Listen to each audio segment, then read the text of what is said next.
Who's the guy with all the dirt on Hollywood's biggest scandals? I'm AJ Benza, and I'll flip you. Heads I win, tails you lose. What does he know? Let me tell you something. You haven't lived until you've been thrown out of an orgy for being too funny. Sometimes you gotta go to an author, TV host, and bigger-than-life personality to learn fame is a bitch. You know what the monkey did, right? The monkey wrapped his tail around the flagpole to see his asshole. When my mother used to sing that song to me when I was a kid, I'd laugh and go, "Ma, what does that mean?" And she'd say, "It means the monkey doesn't know whether he's coming or going." He had no idea if his future's his past or his past is his future. You know, sometimes a monkey's got to see his asshole to know which way is up. Kind of like men right now. I can't see my asshole, but I think I'm in the clear. But I remember those days when I acted like an asshole, and I'm glad they're way behind me. But in this climate, that doesn't mean they can't catch up with you. I don't want to hear any bad news now, this close to Christmas. I'm AJ Benza, and this is Fame is a Bitch. I spend a lot of time in the backyard, and in '09 it was me, your fire pit, that accidentally started a wildfire when one of my embers landed on dry brush. Spark a change, not a wildfire. Visit SmokeyBear.com, brought to you by the U.S. Forest Service, your state forester, and the Ad Council. I know one buddy of mine who needs to see his asshole again. That's Artie Lang. I love Artie. Been friends for 20 years. But lately, the headlines that have been following Artie around are not so good. Artie Lang posts vile, racist tweets about ESPN host. Artie Lang arrested for cocaine and heroin possession. Artie Lang says he's fired from crashing after his drug arrest. Artie Lang hospitalized for high blood sugar. Artie Lang arrested in heroin sting. Artie Lang arrested for skipping court. That's only since mid-March. All right? Artie was picked up last week in Hoboken after being collared by state police in Bloomfield, New Jersey, way back on May 12th during a sting operation. Last week, they saw him driving his Range Rover erratically at a high rate of speed on the Garden State Parkway. Garden State Parkway is dangerous. Very bad things happen there. One time I was taking my nephew home from Manhattan to Rutgers University. We got pulled over. The cops checked my trunk. They saw a bag of water pistols. Pink, green, blue. They actually cuffed us and drew their guns and told us they'd shoot if we moved. I was telling my nephew, don't say a fucking word. This can happen on the Garden State Parkway. Anyhow, Artie was charged with possession of a controlled and dangerous substance and drug paraphernalia after allegedly being found with a bag of heroin in his lap. I think we can drop the allegedly from now on, guys, okay? If you found Artie, you found the heroin. But here's a little mystery that happened a few nights before he got popped. One night, he tweeted a disturbing picture of himself looking all disheveled and like he got knocked the fuck out. His nose was swollen like a cue ball, and it was the color of the 3-ball, 4-ball, and 7-ball. He was either punched in the face or he snorted an 8-ball in each nostril. It was a really alarming picture. It's still up on TMZ or his Twitter. I'm not sure what happened. Artie's in really bad health, but his nose has been getting more swollen by the day. He's on that Artie and Anthony podcast, very popular, very funny, getting paid a fortune to work 3 hours a day, Monday through Thursday. Then he plays comedy clubs on the weekends all over the country. He co-stars in HBO's Crashing. His new book just came out called Wanna Bet. So he's long been the epitome of a functioning addict. But he's kind of stopped functioning now for a while. Next to that picture of his swollen nose, he texted a cryptic message to some guy named Ange. I got a quick message for you, Ange. You ain't the man. You run for the man. I fear nothing. And that made police respond to Artie's house and basically perform a welfare check. And he later apologized for the incident. But I've been on the other end of the phone on those apology calls, and I don't want to single Artie out because I've been the guy making those apologies at times. After a while, they sound tinny. And eventually, they don't make a sound at all. So who's Ange? I don't know. Knowing Artie and the Jersey guys he grew up with, Ange is probably short for Angelo. Okay? And I've never met an Angelo that wasn't a tough guy or a made man. Now, I wouldn't be surprised if it's a bone breaker who works for his bookie. The kind of guy you call out to send a message when somebody's not paying their gambling bills. I don't know Artie's finances. I know he makes a lot of money. I know he spends a lot of money. And he's also very generous with his money. And I've been on the receiving end of that generosity. Whatever happened. Last week it was Ange. Next week it'll be someone else. And his Twitter feed is filled with friends who want to wish him well, don't do this to your mother, you got so much to lose, all that shit. But I'm not part of his Twitter feed anymore.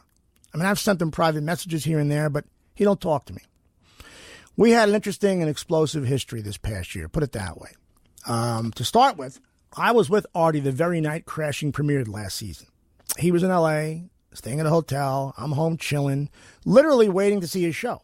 Now, the night before, I was with him watching him do stand-up with Judd Apatow, Pete Holmes, Jerome Fowler. It was a great night. Certainly looked like Artie was about to take off again. His podcast was making him a fortune. He was selling out comedy clubs all over the country. HBO calls. Judd Apatow taps him on the shoulder. And that's great, great stuff. He kept telling me that night, I hit the comedy lottery, man. Doesn't get better than this. And I was happy for him. I mean, he was in a great place. For all I knew, he was straight and doing well with his past drug issues. In fact, he was getting on me, asking me if I still took pain pills now and then. I said, of course I do. He's like, be careful, man. I love you, bro. You got to be careful. You're a father. Look, that Sunday night, I'm getting ready to watch a show, and the phone rings. And it's Artie. And the first 3 words out of his mouth were, don't be mad. And I know what follows those words. I've been in his shoes before. I've had relationships with drugs, okay? To say I've come out of it unscathed would be bullshit. Now, I may be alive and well, but you don't really ever know what you've killed or destroyed within your family, amongst your friends, within your career. You know, who saw me high at the restaurant when I dumped that drink on the guy's head? Was that a William Morris agent? Why am I having fistfights at 45 years old? You know, I felt great, but how did I look to other people who were straight? People in the program who were in L.A., they're everywhere. The point is I got through it. But I know I've hurt myself, my wife, my kids, my wife. Did I say my wife? So I said to Artie, is this a joke, bro? A test or some shit? Now, I'm not going to get into specifics. Just read between the lines. He was looking to feel something. He was looking to feel anything other than the way he was feeling at that moment, with his HBO show about to come on. Now, I foolishly relented and went and met him.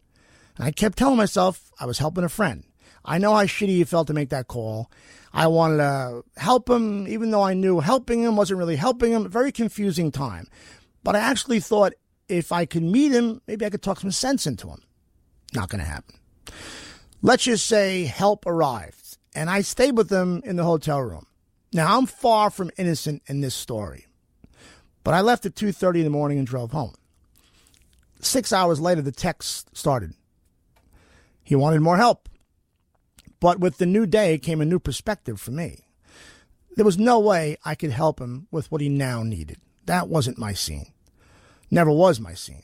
So for the next few days, I couldn't get a hold of him at all. I tried his hotel, constantly nothing. He was just holed up. The next week, all sorts of bad shit started to happen for Artie, including the big drug bust when cops found coke and heroin in his car and carted him away. It took me about a month to finally talk to him. And when we did, we argued about something stupid. We argued about money. And I could tell while we were arguing he was high. And then he started missing his podcast. And the whole ball of yarn started to unravel. Things were great when Anthony Cumia hired him to be the co-host. The show's funny. It's got a lot of fucking subscribers. Then Artie started showing up late, and he missed some shows altogether. Then he suffered a nosebleed right on camera. Not good. Now, when that shit was happening, I was writing for Radar Online, and the editors knew I knew Artie.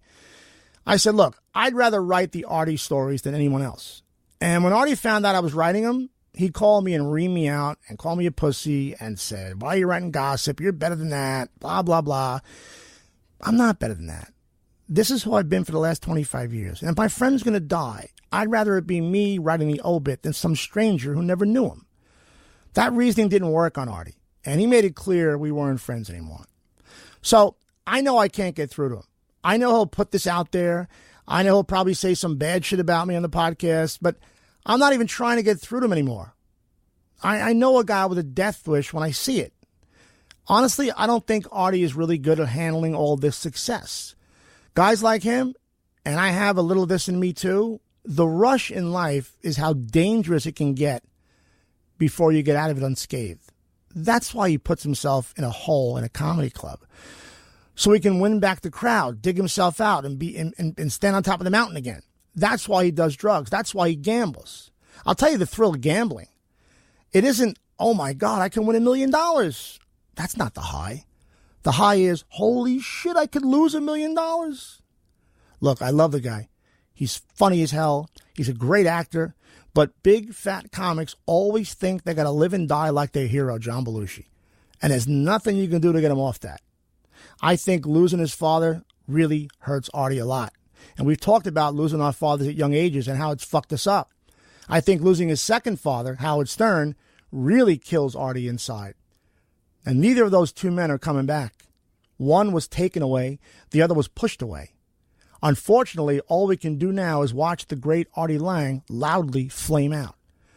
And I never thought I'd say that when he appeared on Howard Stern and gave us 10 years of the best radio that ever existed. Next month, Artie Lange begins starring again in Crashing on HBO. But sadly, he's been crashing in real life for quite a long time.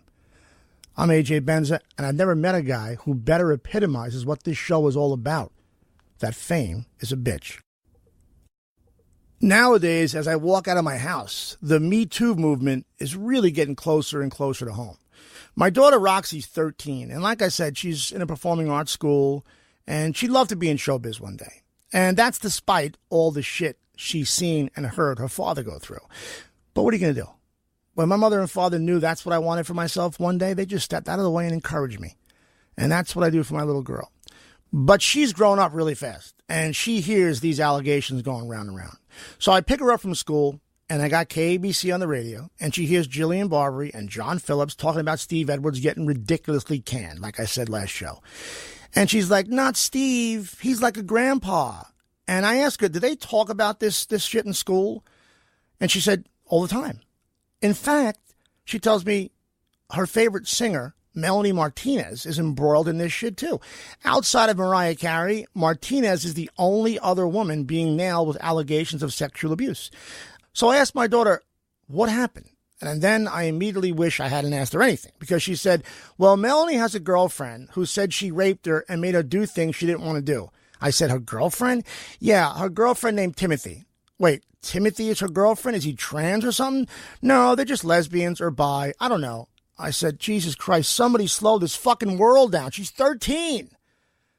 But it's funny. My daughter doesn't believe Melanie's girlfriend, Timothy, because after she did a little investigating on social media, she found out the dates this Timothy said the assault happened.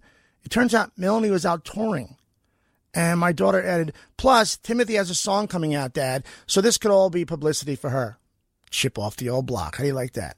So we're driving down Magnolia Boulevard, and we see that James Franco's little acting school, it's about a half a mile from my house, is now closed. And she asked me why. I said, I don't know. But then it hit me. It makes sense it would close. If I were him, why would I want to put myself in that position? To coach an acting class with beautiful women where I sometimes have to touch them or kiss them or act intimately with strangers? If I were James Franco, why risk losing my career over that bullshit? And of course, I get home, and just like that, the rumors are swirling on social media about Franco. His early days where he openly flirted with being bi, where he never shot down rumors he was gay, his penchant for liking younger girls, the fact that he publicly flirted with a 17-year-old girl from England when she took a selfie with him and they kept talking on Instagram for the whole world to see. The Daily Mail blew that story up because the girl was so psyched she met him, and then she went out of her way to take a selfie with him, and then she even actually let him know that she wasn't with her boyfriend. They continued to talk to each other on Instagram later on that night. So Franco went in for the kill. He asked her, how old are you? Where are you staying? And do you have a boyfriend? And she said, nearly 18, with my mom, and not if you're around. See? Do you have a boyfriend? Not if you're around. And she said it with a lot of emojis. I remember she did the face emoji that has hearts as eyes. That's not a red light. That's not stay away, creepo. It's the opposite. So in the article, the Daily Mail has a good time showing how the girl's mom was having fun with it. Even the girl's boyfriend back in England was cool with it. He was like, that's so epically faithful. My girl turned down James Franco for me. Shit like that. So no harm, no foul. But then the Daily Mail and millions of people made a big thing about James Franco being 35 at the time and the girl being 17. What do people expect? A 35-year-old heartthrob movie star steps out of a backstage door after a performance on Broadway, and then he sees a hot blonde walking by, and she's going berserk to get a picture with him. And what do you want him to do? Put his hands in his pocket, pull his hood up, and walk away? Anyhow, this happened 3 years ago, like I said, but it's popping up again because, all men are gross. That Adam and Eve stuff, throw it away. Doesn't matter anymore. That was then, this is now. Girls run the world, men are pigs, and that's that. So, look, I don't know any of the specifics about James Franco having a past filled with sexual allegations or wrongdoings. I know he likes to do sexually themed films. He and Zachary Quinto were gay lovers in the film called I Am Michael. He stars as two different guys in HBO's show The Deuce, which is all about illegal sex in New York City's Times Square in the 70s, back when it was cool. And he did a movie nobody saw about an X-rated video store owner who gets killed by two gay male escorts. So look, he's clearly having fun and taking advantage of shit while he's young and handsome and looks good with no clothes on. And I got no problem with that. He knows who he is. That's the way I see it. I'm not going to sit here and act like I have a lot to teach anybody about acting. But I got to say, in all the films I've done, whatever it is, 8 films, 9 films, the one I loved the most had a very gay vibe to it. In fact, the character was kind of vague, but the director let me butch it up to my heart's content. Now, what does that say about an actor? It says he wants a challenge. I played a tough guy in a film called P.S. Your Cat is Dead, which was directed by Steve Guttenberg. And when I got the audition, I remember Steve, who's a great guy, he said to me, I don't know what Carmine's all about. He's a tough guy, but he kind of sort of tries to gang rape me with his buddies later on in the film. So have fun with it. So at the audition, we're doing our lines. And now I don't know Steve Guttenberg from Adam. I know him from Police Academy and shit like that. But we're doing our lines, and the lines are a little suggestive. I'm inviting him to a New Year's Eve party, and he just keeps saying, no, I can't go. So at one point, I just lean in and kiss Steve Guttenberg right on the mouth. Open mouth and shit. I just went in for it. Now, I've never done that before in my life, but it felt like that's where this scene was headed. And Steve was kind of shocked, but I can tell that he liked the fact that I did it. So I get the part, thank God. And now I'm psyched. This is 2000. I'm hitting the gym twice a day. I worked out for 3 months. I got kind of big. And then one day I get called to wardrobe, and I didn't like what they had me wearing. So I come back with a fishnet shirt, leather pants. I even bought a wig and had the girl cut it and style it while it was on my head. And then I went out and got my eyebrow pierced and both nipples pierced. So I show up, and Gutenberger's like, holy shit. I go, hey, Steve, I decided the only thing my character likes more than fighting guys is fucking guys. And he goes, bring it on. I know. My friend Neil Gumpel saw me getting ready one day. He goes, you are a closet fag. You know that, right? Point I'm trying to make is Franco's having a ball when he's able to have a ball. But that doesn't mean there isn't any fire where there's smoke. He absolutely could have been tipped off or already been approached by a girl or 3 and been told, you did me wrong. You're going down next. In fact, I was just about to say, I haven't seen anything to suggest he may be dragged into this until I saw that Seth Rogen canceled the Sirius XM press tour for he and Franco's film, The Disaster Artist, in protest of the radio network's rehiring of right-wing former Trump advisor Steve Bannon. Rogen goes, I was supposed to do a press tour on Sirius XM, but I'm no longer doing it because I can't bring myself to appear on the same service that is supporting Steve Bannon. Apologies to the shows I had to cancel, and fuck Steve Bannon. So Sirius is out, but where does it end? I mean, I'm sure he's going to appear on Fox affiliates, even though that's the network that employs Sean Hannity, Tucker Carlson, Judge Jeanine, all the fake news. The big self-important hypocrite. I'm sure that's the real reason. Unless he didn't want to sit there and be asked questions about whether he knew anything about James Franco's rumored sexual wrongdoings and the sudden closure of his buddy's acting school. Now, even though I have no proof that's what he was facing, I'm going to believe it anyhow. Because that's what's happening everywhere now. Even when women are complicit in these office affairs, They sometimes want to make everybody think they're a victim. And now they have to be spokespeople about the abuse of the power dynamic in the workplace. Listen, ladies, as long as you want to date up and men in power can really only date down, this will always happen. Why? Because Adam and Eve. That's why. I got to get in one quick thing on Matt Lauer, especially since a woman recently wrote about her experience with him for Variety. And again, I can tell you all I want that Matt Lauer is a dog. I know that. But that doesn't change the way I feel about how some women are abusing this whole thing, just piling on for the sake of piling on. So in 1999, Artie Collins arrives at NBC's Today Show as a young intern with big, big dreams. A few months later, she lands her dream job as a production assistant, and she forms bonds with Katie Couric, Ann Curry, Al Roker. But Matt Lauer kept more of a professional distance until Collins was ready to leave the show. And if you ask me, she went for it. Now, Lauer didn't really pay much attention to her while she was at Today, but one day he sent her an inter-office message that said, I hope you won't drag me into personnel for this, but whatever you've been doing in your life, you look fantastic. It's agreeing with you.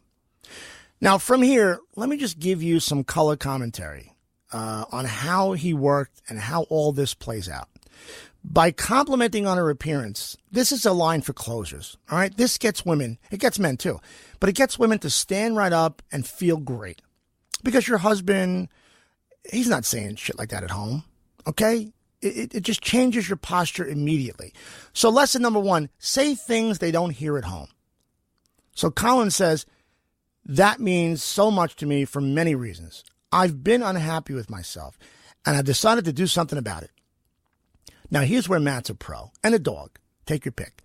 He didn't press. He just said, well, like I said, you look great. Keep it up.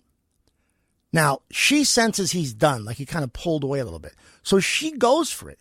She writes back, hey, I'd like to get a little advice from you before I leave. And this is where Lauer gives himself a silent fist pump because he knows he's got her. So they go to lunch, and he's a gentleman. It's all fine.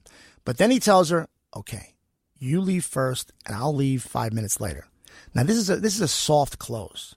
By saying it that way, he makes her feel like they're definitely involved in something, even though they're not. And they're together, and it's theirs, only theirs. Don't forget, she's 24 years old. So back at the office, she bites. She sends him a text. She went first. And he sends back, meet me. Now, that desperation, that challenge of sharing something with a man you've admired and looked up to for a long time, that's hard to walk away from. You know how boring work becomes tomorrow if you just ignore that message? If you say where, it starts a chain of events that will be the most exciting time in your life ever. So she sends back where.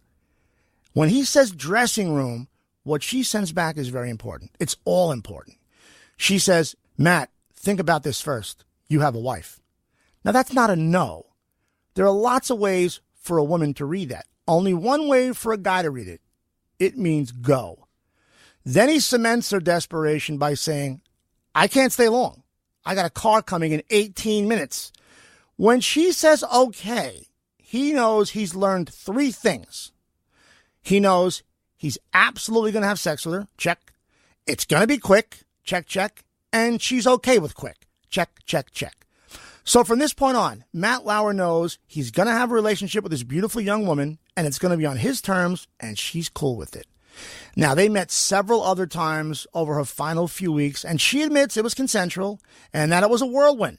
And that's good. It's good to be part of a whirlwind. Everybody in this world should experience a whirlwind. When I'm laying in my hospital bed one day waiting to die, I'm not going to be the guy staring at the ceiling saying, I never had a whirlwind. I had 100, and they're amazing. So instead of just holding on to this whirlwind, Artie Collins has to open her mouth and give private, explicit details about their affair. 17 years later, while she's married with kids, she tries to make us feel badly for her when she describes their last time together. Summer of 2000, Democratic National Convention in California. Today's show is there, live from the Staples Center. Matt is looking at a script, and he leans over and says to her, do you see that bathroom over there? Meet me in 5 minutes. She goes, I was leaving and I had no other chance to talk to him. So I went and we had an encounter. And he was like, all right, I'll see you later. He had no interest in making sure I was cool. Honey, I'm sorry. You could have demanded a room and a proper send-off, but you met him in the bathroom. Now, there's no question Matt Lauer was a dog, and a lot of us knew it for years and years, but you're not going to get any sympathy from me. You're just not.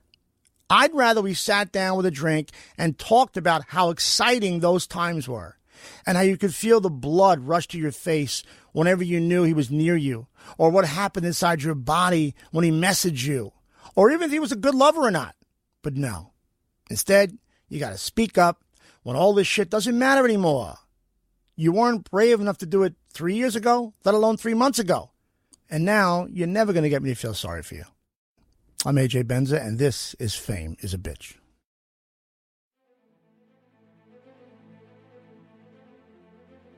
I realize outlining Matt Lauer's pickup techniques is not something a lot of women want to hear.